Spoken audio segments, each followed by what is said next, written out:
Mystérieuse, ancestrale, sauvage, la forêt fascine, effraie et attise la convoitise.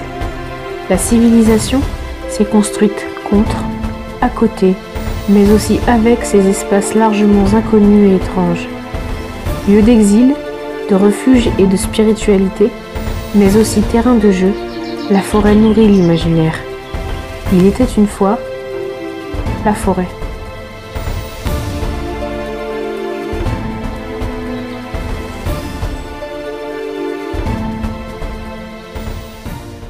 Bonjour les amis, aujourd'hui je vous emmène en balade en forêt. On va voir qu'on peut découvrir plein de choses rien qu'en marchant, sans faire d'affût, sans faire de piège ou je sais pas quoi. Juste avec une caméra, un guide si besoin et un peu de matériel d'observation. A tout de suite. Alors déjà quand vous arrivez en forêt, vous pouvez vous concentrer sur les bruits. Il y a plein de bruits en forêt. Écoutez.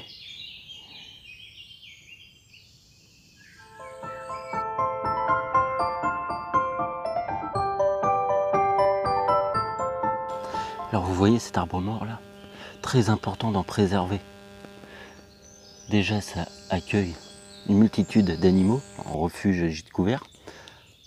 Et en plus ça nourrit surtout les insectes xylophages, ceux qui se nourrissent de bois, comme les larves de capricorne ou encore les larves de lucane.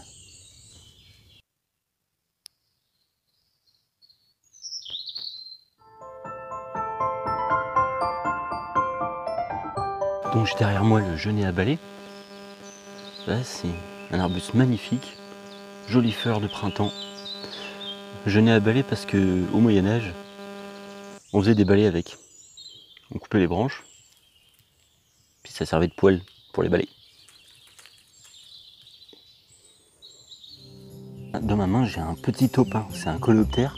Et ce qui est rigolo c'est que quand il est à l'envers, il saute comme un ressort. Vous voyez ?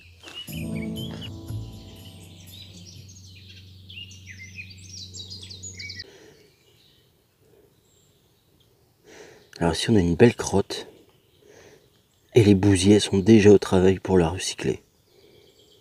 Les bousiers vont faire des réserves de crottes. Ils vont aller l'enterrer un peu plus loin et ils vont pondre un œuf pour faire de nouveaux bousiers.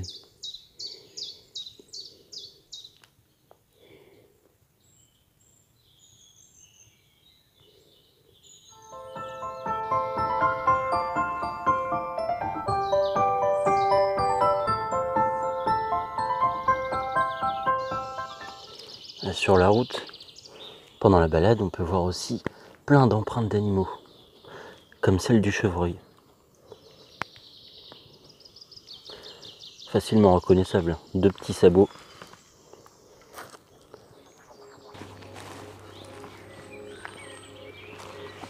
Regardez, un joli brocard. Le mâle du chevreuil. Il s'approche vers moi, je suis même pas en affût.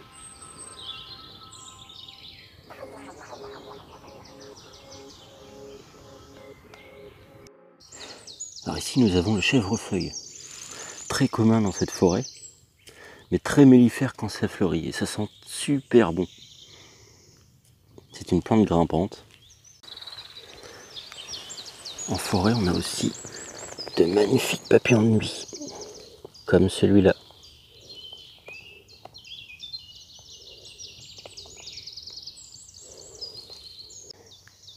Ou celui-là.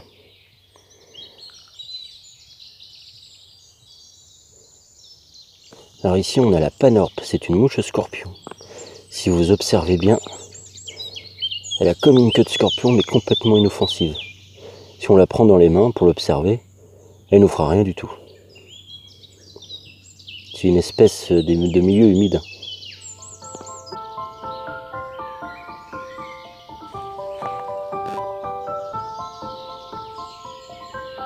Dans la forêt, on y retrouve bien sûr la coccinelle.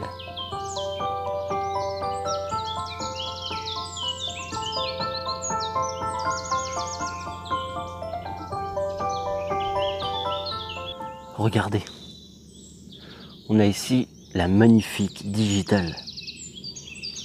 Plante super jolie, super mellifère, mais super toxique. Mais on l'extrait quand même, on en extrait la digitaline. Ça sert entre autres à soigner le cœur. Mais attention, seuls les médecins reconnus l'utilisent. Regardez un petit bourdon.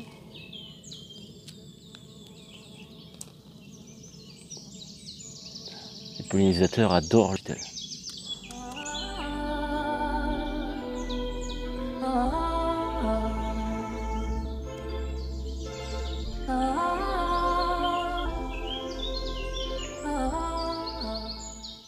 C'est sur ce panorama magnifique que je vais faire une petite pause café. La vota. Donc on est dans une grande forêt majoritairement de feuillus, hein, de chênes, de charmes, de châtaigniers. On a un peu de bouleau aussi. Et c'est une forêt qui fait plus de 700 hectares. C'est quand même pas mal. Et on est sur une ancienne carrière. Il paraît qu'apparemment ici il y avait une ancienne carrière. C'est pour ça que c'est pas mal aussi rocailleux. D'ailleurs on voit bien, hein. Il y a encore des montagnes de cailloux. Là, si on va plus loin par là-bas, il y a des grandes falaises.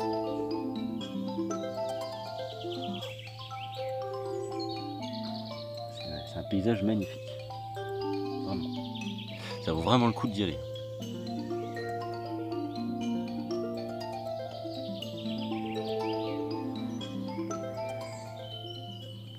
Il y a un frelon asiatique qui vient de me tourner autour.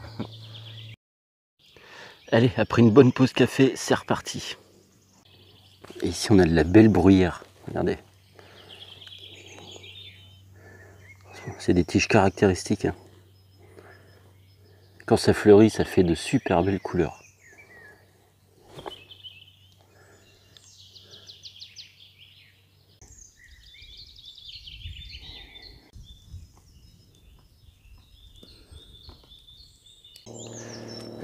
Ici on a le houx, magnifique arbuste, hein, avec ses baies rouges à la fin de l'année. Je connais bien les feuilles, hein, avec les pics là partout.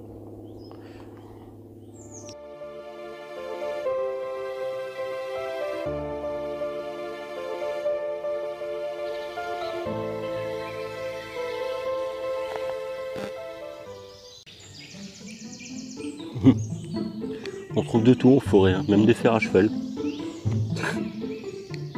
Allez, hop.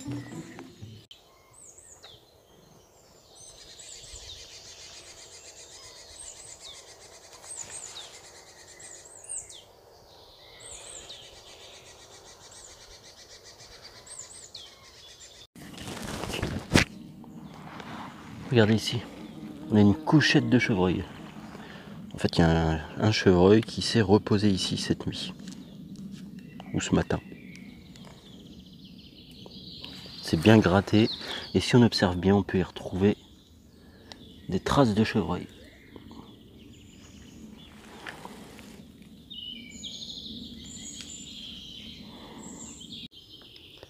Un topin de plus.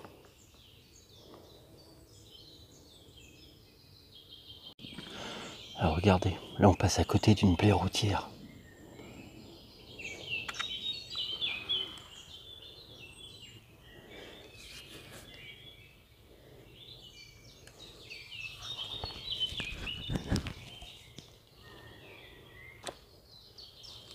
Encore ici, encore là.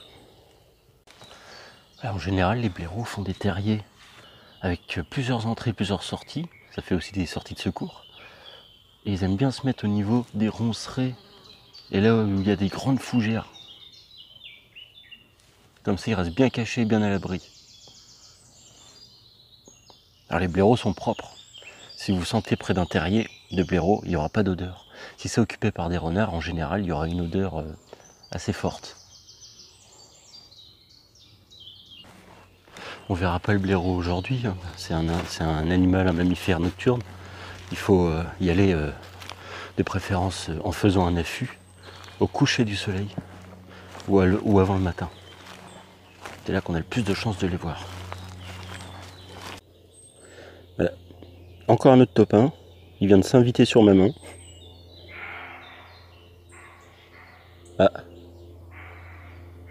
L'aboiement du chevreuil. Il a repéré un danger.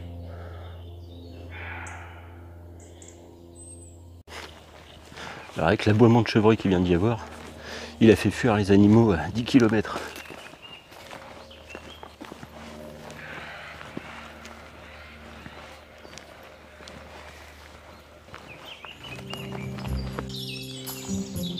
Alors quand vous partez en balade en forêt, faites pas comme moi. Mettez un répulsif anti-moustique et anti-tique. Parce que franchement, je me fais dévorer.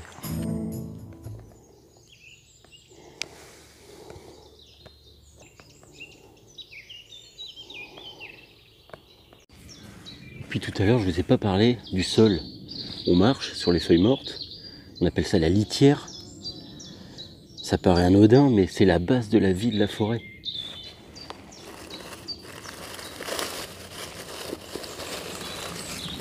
Prends un peu de litière, vous mettez dans un petit sac, vous emmenez à la maison, vous observez, ou même sur place.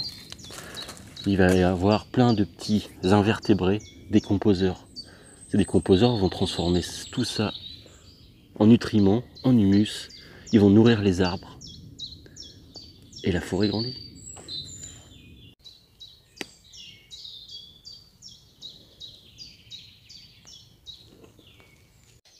Alors vous voyez ici, on a un écorçage. C'est pour indiquer que le chevreuil il est chez lui, c'est son territoire. Il va frotter avec les bois comme ça, pour indiquer qu'il est chez lui.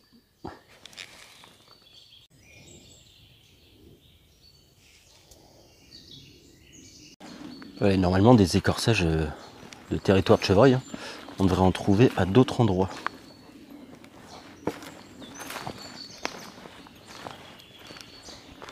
En général, les écorçages, hein, on les trouve pas à plus d'1 mètre. Hein, parce que vous savez, les chevreuils sont pas très hauts déjà.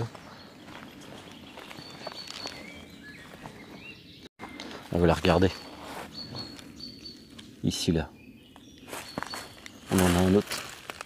Vous voyez, il reste des morceaux d'écorce dessus.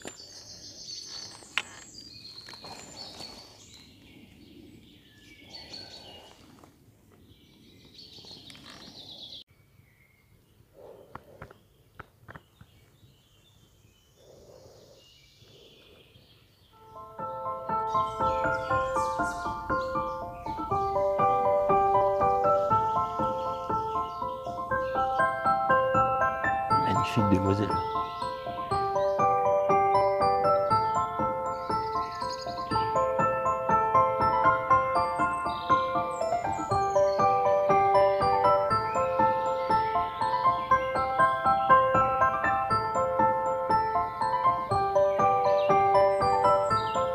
Alors vous voyez ici, on a une coulée. C'est le nom des passages d'animaux.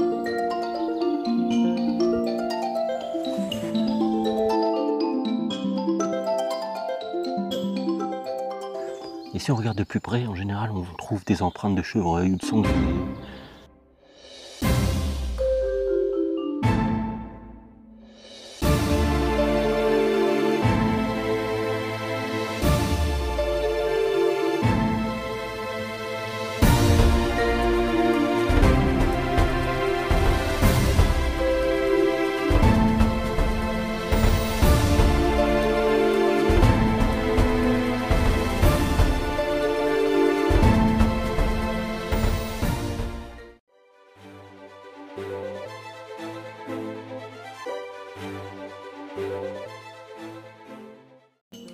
Voilà, de retour à la maison. Bon, cette balade, n'importe qui peut la faire, n'importe qui peut découvrir tous ces animaux et ces plantes, à partir du moment où on essaye de rester un peu discret. Donc pour ma part, quand je vais en forêt, j'emmène une loupe de botaniste, avec un éclairage LED. C'est bien pratique. On en trouve à pas cher dans le commerce. La paire de jumelles. Mon carnet de terrain, où je note mes observations, mes découvertes. J'ai toujours une trace écrite de tout ce que j'ai vu. Et comme personne n'a la science infuse, je prends bien sûr un guide.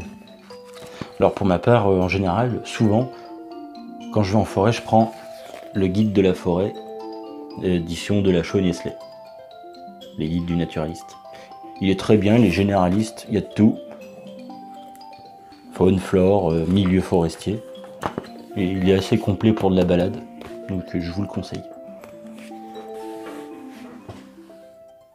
Voilà les amis, j'espère que cette vidéo vous a plu. Dites-moi dans les commentaires si ce type de vidéo vous plaît et si vous en voulez d'autres.